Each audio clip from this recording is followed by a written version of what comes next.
Hello guys.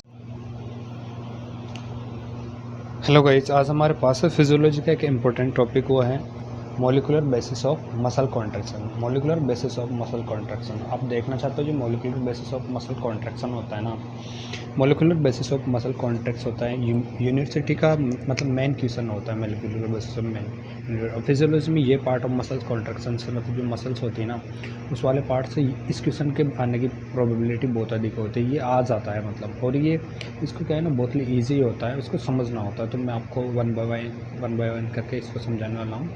तो जो molecular basis of muscular contraction होता है ना, तो इसके ये क्या होता है including of the three stage में होता है। मतलब एक तो होता है एक्साइटेशन, कॉन्ट्रैक्शन कपलिंग। एक तो होता है एक्साइटेशन कॉन्ट्रैक्शन कपलिंग, ठीक है, एक्साइटेशन कॉन्ट्रैक्शन कपलिंग, ठीक है। उसके बाद में होता है दूसरा होता है role of troponin and tropomyosin. मतलब इसमें क्या होता है कि ट्रोपोनिन एंड ट्रोपोमायोसिन का क्या रोल होता है मतलब इस मैकेनिज्म, ठीक है। और थर्ड में आ जाता है स्लाइडिंग मैकेनिज्म। तो ये तीन स्टेप में क्या होता है ये molecular basis of muscular contraction होता है। इसके लिए मैं आपको बताना चाहता हूँ मतलब इसमें क्या होता है, जैसे कि आपको बस ये तीन चीज़ें याद करनी है शॉर्ट में। पहली चीज़ तो ये वाला चार्ट इसमें दिया गया है excitation contraction coupling, excitation contraction coupling दिया गया है। तो अपन को मात्र ये फ्लो चार्ट पढ़ना है। इसमें क्या है ना इतनी थ्योरी भी दी गई थी, आप देखो यहाँ पर इतनी थ्योरी दी गई है, बट इतनी थ्योरी पढ़ने का अपने पास टाइम नहीं है भाई। ये सेमिलंगम बुक है, इतनी थ्योरी अपन नहीं पढ़ सकते क्योंकि इतनी थ्योरी वहाँ एग्जाम में अपन को लिखना भी नहीं होता, इतना टाइम भी नहीं होता है कि आप पर क्वेश्चन में इतनी बड़ी थ्योरी लिख लो, एक क्वेश्चन को इतना पढ़ लो। तो इतनी थ्योरी लिखने का कोई मतलब नहीं है। तो अपन को डायरेक्ट क्या करना है, आप जैसे भी बुक उठाते हो फिजियोलॉजी की, तो आप आज मैं आपको इस बुक के माध्यम से ये बताना चाहता हूँ कि जब भी आप फिजियोलॉजी की जो भी बुक उठाते हो तो मतलब इतना ध्यान रखें कि आप फिजियोलॉजी की बुक उठा रहे हो ना, तो जो अपन को पढ़ना क्या है, जैसे फ्लो चार्ट पढ़ लिया तो इससे अपन को फ्लो चार्ट ही पढ़ना है मात्र इस क्वेश्चन में, ज़्यादा नहीं पढ़ना है क्योंकि अपने पास इतना टाइम नहीं होता है। अपन को फ्लो चार्ट पढ़ के ही एग्ज़ाम में लिख के आना है इनसे बना के, तो अपना काम हो जाएगा। तो ये एक फ्लो चार्ट तो हो गया एक्साइटेशन कॉन्ट्रैक्शन कपलिंग, ठीक है। स्लाइडिंग मैकेनिज्म का दूसरा जो फोटो होता है ना ये वाला है, मैं आपको वन बाय वन करके बताऊंगा ये कैसे क्या होता है, ठीक है। उसके बाद में जो थर्ड वाला होता है वो होता है muscles of contraction of sliding mechanism. आप यहाँ से देखो, यहाँ से स्टार्ट होता है ये वाला, ठीक है। तो ये पूरा वन बाय वन करके मैं आपको पढ़ाऊँगा। इससे पहले मैं आपको बता देता हूँ, आपको जो एक फ़ोटो बताता हूँ वो काम आएगा पूरी मैकेनिज्म को समझने के लिए। ये वाला पिक यहाँ पे देखो, ये वाला पिक पूरी मैकेनिज्म को समझने के लिए मतलब बहुत ही अधिक काम आएगा।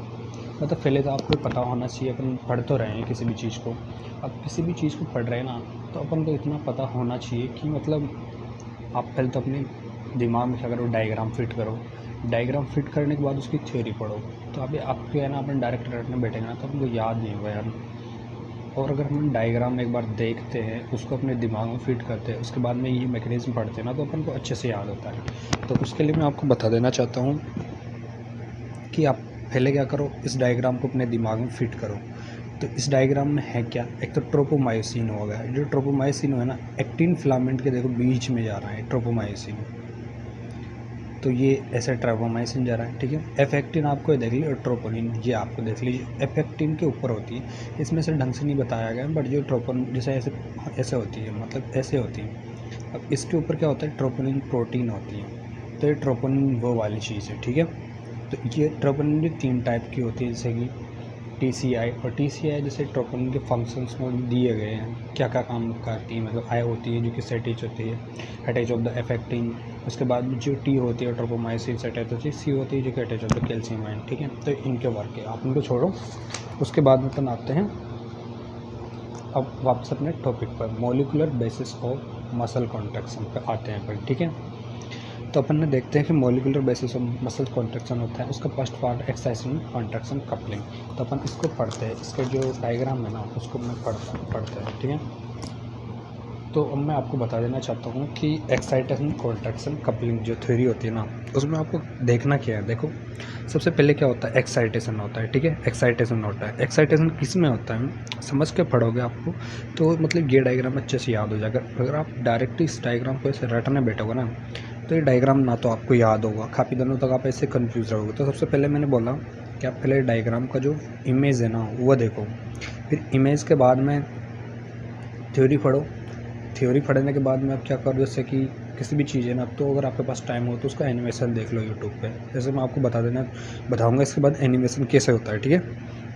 इसे एक्साइटेशन हो गया, एक्साइटेशन ऑफ मसल्स फाइबर्स, ठीक है। मसल्स फाइबर्स में का क्या हुआ, एक्साइटेशन हुआ, ठीक है। तो फिर क्या हुआ, इम्पल्सेस, इम्पल्सेस पासिंग थ्रू, क्या हुई, impulses passing through, impulses passing through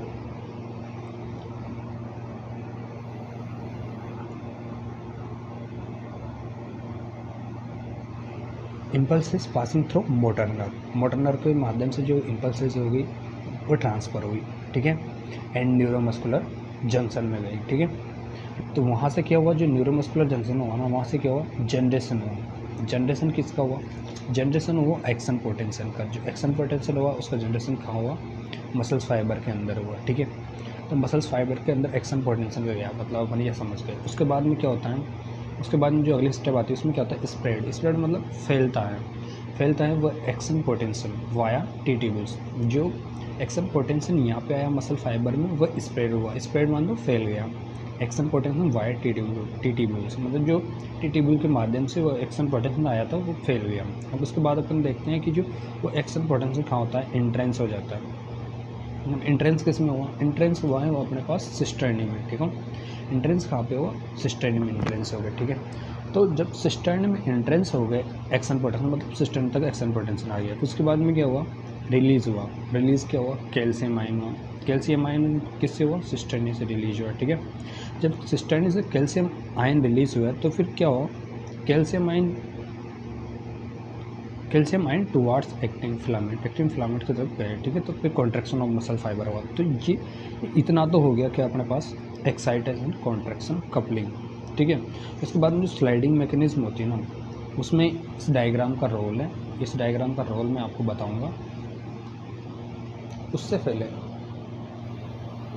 ये जो डायग्राम इसका रोल मैं आपको बताऊंगा, उससे पहले आप इस चीज़ को समझो, इस चीज़ को आप समझो, ठीक है। ये जो चीज़ है ना आप इसको समझिए सबसे पहले, ठीक है। तो आप इस चीज़ को समझो पहले। तो आप देखते हो कि release of large amount of calcium from cisternae L tubules. तो यहाँ एक चीज़ ये देखने वाली है कि वहाँ पे क्या था, टी ट्यूब्यूल्स थी और यहाँ पे क्या है, एल ट्यूब्यूल्स है, ठीक है। तो थोड़ा इतना ध्यान रखो, यहाँ पे क्या था, यहाँ पे था टी ट्यूब्यूल्स, ये देखो, ये देखो, spread of the action potential via T tubule. मतलब यहाँ पे क्या हो रहा है, एक्शन पोटेंशियल फैल रहा है, मतलब जो मतलब के माध्यम से, टी ट्यूब्यूल के माध्यम से स्प्रेड हो रहा है, ठीक है। टी ट्यूब्यूल्स के माध्यम से क्या हो रहा है, स्प्रेड हो रहा है। और यहाँ पर क्या हो रहा है, यहाँ पर अलग हो रहा है। यहाँ पर देखो कि जो कैल्शियम आयन होता है ना वो एल ट्यूब्यूल से रिलीज हो रहा है, सिस्टर्नी की एल ट्यूब्यूल से, ठीक है। तो मतलब आप क्या है ना, टी ट्यूब्यूल्स एल ट्यूब्यूल्स ऐसे मतलब कन्फ्यूज हो जाते हैं लिखते टाइम पे। अपन यूनिवर्सिटी एग्जाम में जब क्वेश्चन को लिखते हैं तो अपन को याद नहीं आता कि हमने एल ट्यूब्यूल क्या पढ़ा था, तो उल्टा सुल्टा लगा देते हैं, तो मतलब अपना क्वेश्चन आंसर तो गलत हो गया ना। तो उस वजह से मैं आपको बता रहा हूँ कि मतलब कैसे क्या करना होता है, ठीक है। तो मतलब क्या हुआ, release of large amount of calcium ion cisternae of L tubules, ठीक है। लार्ज अमाउंट में जो कैल्शियम आयन हो वो एल ट्यूब्यूल्स में आ गया, ठीक है। Binding of calcium ion troponin, जो कैल्शियम आयन आया ना वो मैंने आपको बताया था, वो वाला डायग्राम ट्रोपोमाइसिन वाला। तो ये कैल्शियम आयन जो ट्रोपोनिन से बाइंड होता है, ट्रोपोनिन आपने देखी थी कहाँ पे होती थी, ट्रोपोनिन वहाँ होती थी कि जो एक्टिन है ना, एक्टिन के ऊपर वो ट्रोपोनिन होती थी। तो जो कैल्शियम आयन रिलीज़ हुआ था ना वो डायरेक्ट जाके बाइंड किससे होता है, ट्रोपोनिन से बाइंड होता है। ये कैल्शियम आयन बाइंड किससे हो गया, ट्रोपोनिन से हो गया। तो फिर ये क्या करता है कि चेंजेस करता है, मतलब पोजीशन को चेंजेस कर देता है, किसकी, ट्रोपोनिन। ये ट्रोपोनिन है ना, इसकी पोजीशन को चेंजेस कर देता है। अगर ट्रोपोनिन की पोजीशन को अगर चेंजेस कर देंगे तो आप ये सोचो कि ट्रोपोनिन की पोजीशन चेंज होते क्या होगा, उसमें क्या होगी, पुलिंग होगी, मतलब खिंचाव होगा।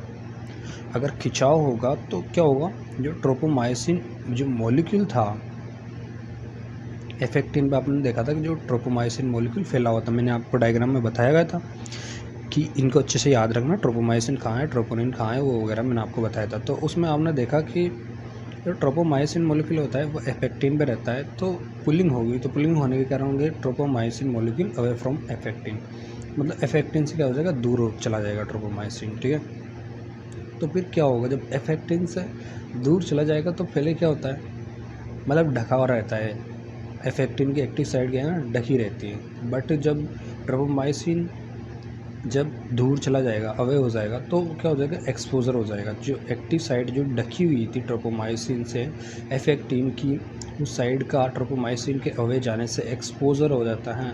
और जब एक्सपोजर हो जाता है उस साइड का, तो क्या होता है,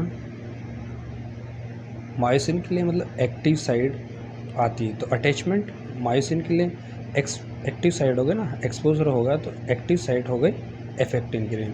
अब क्या हो सकता है, जो मायोसिन हेड होता है ना वो अटैच हो सकता है। तो जो मायोसिन हेड होता है ना वो क्या होता है, अटैच हो ही जाता है, ठीक है। जो मायोसिन हेड होता है तो वो क्या होता है, अटैच हो जाता है, किससे, एक्टिन से अटैच हो जाता है, एक्टिन से अटैच हो गया। इसके बाद में क्या होता है, पावर स्ट्रोक। जो पावर स्ट्रोक होता है ना, पावर स्ट्रोक जनरेट होता है, ठीक है। तो फिर क्या हो जाता है, जो टिल्टिंग हो जाता है मायोसिन हेड। तो टिल्टिंग मतलब होता है झुकाव, मतलब झुक जाता है मायोसिन हेड। उसके बाद में ड्रैगिंग हो जाता है, फिर खींच जाता है एक्टिन फिलामेंट की तरफ, ठीक है। तो मतलब क्या होता है, उसमें जो मायोसिन हेड होता है ना वह उसके कारण ही मतलब जो कॉन्ट्रैक्शन होता है, तो फिर डिटैचमेंट होता है मायोसिन हेड का। पहले तो क्या हुआ, यहाँ पर पावर स्ट्रोक हुआ, मतलब अटैच हुआ मायोसिन हेड। उसके बाद में उसमें जो मायोसिन हेड होता है ना वो टिल्टिंग हुआ, फिर ड्रैगिंग हुआ एक्टिन फिलामेंट पे। इसके बाद में फिर डिटैचमेंट हुआ मायोसिन हेड का, फिर रिटर्न ओरिजिनल पोजीशन, फिर डिटैचमेंट हो गया, फिर ओरिजिनल पोजीशन पे आ जाता है फिर, ठीक है। उसके बाद में क्या होता है, रिपीट हो जाता है एक्शन, मतलब जैसे कि पहले जुड़ा था, फिर हट गया, फिर वापस अगले वाले एक्टिन से जुड़ेगा मायोसिन हेड, फिर हट जाएगा, फिर अगले वाले से जुड़ेगा, फिर अगले वाले से हट जाएगा। फिर मतलब क्या होगा, जो मायोसिन हेड होता है ना, जैसे मायोसिन हेड होता है यहाँ पे जैसे जुड़ा होता है, ठीक है, एक्टिन साइड रहती है, पहले इससे अटैच होगा, ठीक है, इसको इधर किया, फिर अगले वाले से अटैच हो गया, फिर इसको इधर धक्का दिया, फिर अगले वाले से फिर इसको इधर मतलब कर दिया, तो क्या होगा, मसल कॉन्ट्रैक्शन होगा, ठीक है। तो ये क्या होगा, repeated this action, attachment of myosin head new active site affecting dragging of the active filament, repeated this action. तो फिर क्या होगा, बार बार एक रिपीटेड हो गया कि एक्शन, ठीक है। Sliding of actin filament both sides and the towards of the formation of actomyosin colonies. जब स्लाइडिंग होती है तो फिर उसके बाद में क्या होता है, एक्टोमायोसिन कॉम्प्लेक्स होता है ना वो जनरेट होता है, फिर उसके बाद हो जाता है कॉन्ट्रैक्शन ऑफ मसल फाइबर। यही क्या है अपने पास मैकेनिज्म ऑफ स्लाइडिंग, अपने पास यही क्या है, स्लाइडिंग मैकेनिज्म है, ठीक है, muscles contraction of sliding mechanism, ठीक है। तो इसमें आपको कुछ याद नहीं करना, मतलब बहुत ही ईजी है ये, ठीक है। अब ये ईजी कैसे हैं आप खुद देख लो, इसमें कुछ नहीं है यार। जैसे यहाँ पे कैल्शियम रिलीज़ हो गया, ठीक है, कैल्शियम रिलीज़ हो गया, फिर उसके बाद चेंज पोजीशन हुई, इसके बाद पुलिंग हुई है, फिर उसके बाद एक्सपोजर हुआ है, ठीक है, इसके बाद अटैचमेंट हुआ है मायोसिन हेड का एक्टिन फिलामेंट से, पावर स्ट्रोक जनरेट हुआ, फिर डिटैचमेंट हुआ, इसके बाद में repeated this section actomyosin consul and contraction of muscles. इसके बाद में मैंने आपको एक डायग्राम और बताया था, जो मायोसिन हेड होता है ना, जो मायोसिन हेड होता है पावर स्ट्रोक में आपको देखा होगा, पावर स्ट्रोक में आपने देखा होगा, जो पावर स्ट्रोक था ना उसमें आपने देखा होगा, जो पावर स्ट्रोक है ना उसमें आपने देखा होगा कि जो ये मायोसिन, ठीक है, तो ये रहा मायोसिन हेड अपने पास, ठीक है, और ये रही अपने पास एक्टिन, ठीक है। तो इस पर क्या हो ना, पहले तो ट्रोपोमायोसिन रहता था यहाँ पे, ट्रोपोमायोसिन, इस पर अभी भी है ट्रोपोमायोसिन था, ठीक है। उसके बाद में जो मायोसिन मतलब जो ट्रोपोमायोसिन था वो ट्रोपोनिन से कैल्शियम बाइंड हुआ था, इसको यहाँ पर ट्रोपोनिन भी होती है, मतलब जो एक्टिन होती है ना यहाँ पर ट्रोपोनिन भी होती है इसमें। तो कैल्शियम ट्रोपोनिन से बाइंड हुआ तो ट्रोपोनिन की पोजीशन चेंज हुई, तो यहाँ पर जो होता था ना ट्रोपोमायोसिन, तो इसमें खिंचाव के कारण जो ऐसी साइड होती थी ना ट्रोपोमायोसिन की, ये वाली ऐसा होता था, ऐसा ना, तो ये खिंचाव के कारण मतलब थोड़ा अलग सा हो जाता है, तो खिंच जाएगा तो एक्सपोजर हो जाता है मतलब एक्टिव साइड का एफेक्टिन पे। अगर एफेक्टिन पे एक्टिव साइड का जो एक्सपोजर हो जाएगा तो क्या होगा, मायोसिन हेड एक्टिव उस एक्टिव साइड से जुड़ेगा। तो यहाँ पे क्या बता रहा है, power stroke of the myosin head, मतलब क्या हो जाता है, पावर स्ट्रोक हो गया एक्सो, तो ये क्या हुआ, अटैचमेंट हो गया ना, पावर स्ट्रोक जनरेट हो गया ना इसमें, ये मायोसिन हेड एक्टिव जो एक्टिव साइड थी एक्टिन की उससे जुड़ गया, ठीक है। उसके बाद में हमने देखा टिल्टिंग एंड ड्रैगिंग हुआ, मतलब ये थोड़ा देखो ये मतलब ये क्या होगा, झुक गया। उसके बाद में फिर क्या है, ये एक्टिन एक्टिन भी प्रोटीन होती है ना, इस पर फिसलती है, मतलब ये अगले वाले से जुड़ेगा, फिर अगले वाले से जुड़ेगा, तो फिसलती है, तो ये ऐसे आगे से आगे चलती जाएगी, आगे से आगे चलती जाएगी। इसको मैं आपको एनिमेशन में दिखाऊंगा। तो इस प्रकार पावर स्ट्रोक द्वारा एक के बाद एक वो सिचुएशन आती जाती है और मसल्स कॉन्ट्रैक्शन होता है। यही पूरी थ्योरी थी एक्साइटेशन कॉन्ट्रैक्शन, इसी को अपन बोलते हैं एक्साइटेशन कॉन्ट्रैक्शन कपलिंग थ्योरी। अब देखो, अब ये इतना याद करना कितना इजी होता है, और अपन को यूनिवर्सिटी में ये लिखना है भाई, इतना नहीं लिखना कि अब ये, हालांकि आप इस वाले पार्ट को भी लिख सकते हो कि एनर्जी ऑफ मस्कुलर कॉन्ट्रैक्शन, ये वाला थोड़ा सा पार्ट है मायोसिन एडिसन एडी प्लस, थोड़ा आप इसको पढ़ सकते हो, एडी प्लस एटीवी कैसे बनाता है, और इसके बाद थोड़ा बहुत ये कर सकते हो आप, कैसे मतलब एडीवी रिलीज़ होता है, कैसे जुड़ता है, ये चीज़ पढ़ सकते हो। इसके अलावा तो बाकी पढ़ने का कोई मतलब है नहीं, डायरेक्ट आप इतना सब कुछ थोड़ी पढ़ोगे, एग्ज़ाम देने जाओगे तो आपको इतना ही पढ़ना है, ठीक है। तो ये था।